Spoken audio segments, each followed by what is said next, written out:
Sonai travel and ভ্লগসে আবারও অনেক স্বাগত জানিয়ে আজকের ভিডিওটি শুরু করছি। বন্ধুরা, বকখালি নিয়ে কয়েকটি পার্ট অলরেডি আমার ইউটিউব চ্যানেলে দেওয়া রয়েছে, তো চাইলে সেগুলো দেখে নিতে পারেন। যেমন ধরুন, মাত্র 200 টাকায় কিভাবে হোটেল পেয়ে যাবেন, এছাড়া বকখালিতে যে খুব সহজে কম সময়ের মধ্যে সম্পূর্ণ ভ্রমণ গাইড রয়েছে। আর বন্ধুরা, আজকের এই ভিডিওতে থাকছে বকখালির সাইট সিন, অর্থাৎ আপনারা কিভাবে সহজে বকখালির সাইট সিনগুলো করে নিতে পারবেন তারই সমস্ত কিছু তথ্য থাকছে এই ভিডিওর মাধ্যমে। তাই সকলকে আবারও অনুরোধ করছি ভিডিওটি শেষ পর্যন্ত দেখার। আর ভালো লেগে থাকলে অবশ্যই একটি লাইক করবেন, কমেন্ট করে জানাবেন ভিডিওটি কেমন হয়েছে। আর পাশে থাকার জন্য সাবস্ক্রাইব করতে একদমই ভুলবেন না। তাহলে চলুন আর কথা না বাড়িয়ে এগিয়ে যাওয়া যাক। বন্ধুরা, আমরা সকাল সকাল বেরিয়ে পড়েছিলাম বকখালির সাইট সিনের উদ্দেশ্যে। আর আমাদের টোটো ভাড়া পড়েছিল মাত্র 200 টাকা। আজকের প্রথম সাইট সিনটি হলো ভেজারগঞ্জের বাংলো, অর্থাৎ এখানকার ভেজারগঞ্জের বাংলোর ধ্বংসাবশেষই শুধুমাত্র পড়ে রয়েছে, যা কিনা প্রায় ধ্বংসের মুখে। 2 নম্বরে রয়েছে কার্গিল বিচ। এই কার্গিল বিচেই কিন্তু আপনারা একাধিক সমুদ্র সৈকত দেখতে পারবেন। এখানে আপনারা দেখতে পাবেন জম্বুদ্বীপ, গঙ্গাসাগর, এছাড়া অন্যান্য অনেকগুলো কিনারা। আর মৌসুমী আইল্যান্ড তো রয়েছেই।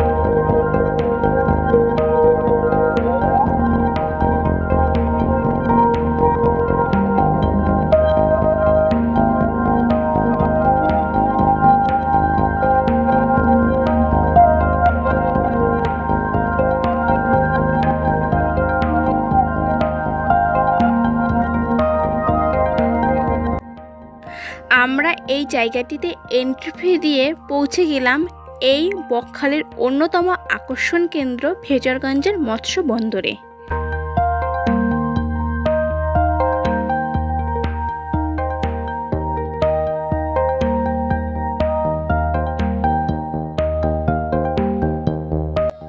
বন্ধুরা, আমরা এখন একদম সুন্দরবনের একটা সাইডে চলে এসেছি। এই জায়গাটি হলো বকখালির ভেজারগঞ্জে। আর এই পেছনে যে দেখতেই পাচ্ছেন যে সুন্দরবনে যেসব গাছ থেকে থাকে, অর্থাৎ সুন্দরী, গরান, আর এখানকার সেই গাছগুলি আমি একটু দেখানোর চেষ্টা করছি আপনাদেরকে।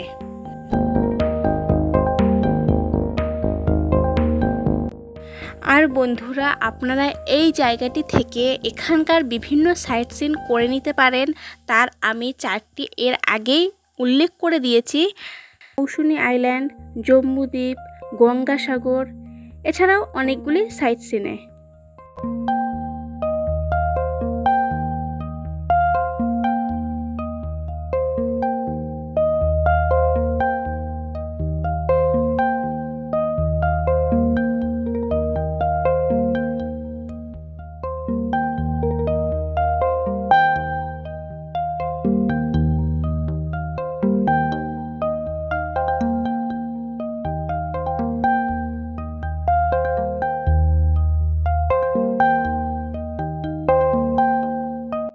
আর এই জায়গাটিতেই মৎস্যজীবীরা মাছ সংগ্রহ করে এখানকার বাজারে নিয়ে আসে এবং সেখানকার মাছ চলে যায় আমাদের কলকাতার বিভিন্ন প্রান্তে।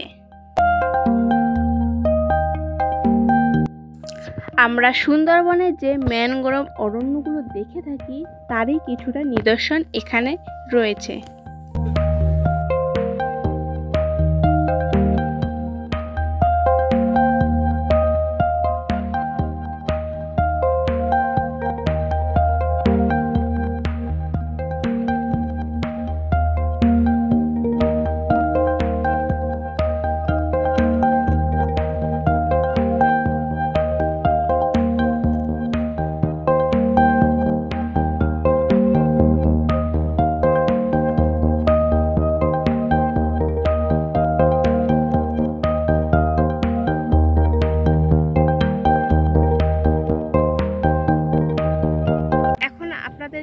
চলেছি যে নৌকো বা জাহাজ ঠিক কিভাবে নামানো হয়।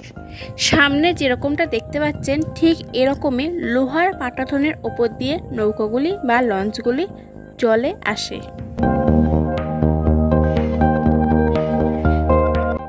আমাদের পরবর্তী সাইট সিন ইকো পার্ক। এই পার্কটিতে আপনারা এক ঝাঁক ঝাউবন দেখতে পাবেন। এছাড়া আপনারা কিছু কার্টুনের চরিত্র লক্ষ্য করতে পারবেন। এখানে বসার জন্য রয়েছে অনেকগুলি জায়গা, সেখানে আপনারা কিছুটা সময় অতিবাহিত করতে পারবেন। এছাড়া রয়েছে বাচ্চাদের জন্য নানা অ্যাক্টিভিটি।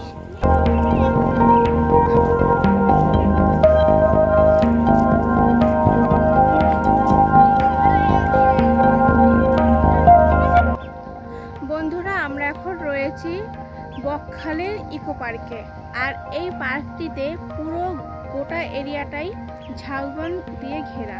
প্রচুর ঝাউবন বন রয়েছে এবং এখানে বাচ্চাদের জন্য কিছু অ্যাক্টিভিটিস রয়েছে।